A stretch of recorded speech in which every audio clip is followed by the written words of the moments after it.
So an intelligent application is one that is data-driven. It's activated by the results you get from the data through either analytics, through machine learning, through deep learning, something that allows the application to really act on the data as it's coming in or as it's being aggregated together.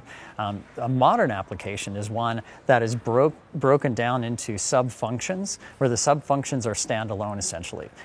We oftentimes call this a microservices architecture. A lot of people are talking about doing this with containers and APIs and RESTful interfaces to things. But basically it's the idea where I can take the application and I can break it into subcomponents that I can iterate as rapidly as I need to, and I don't have to look at the whole app and say, okay, if I make this change, what else does it break over here, and is it going to be painful to change the application? Modern apps are data apps, so it's very data-centric.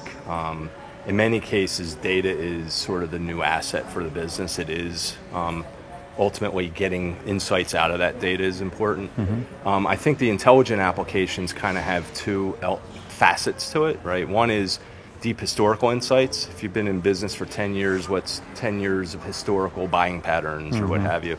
But there's also the real-time here and now, the perishable element of it, where the insight is fleeting. It might only last for an hour or a week or what have you.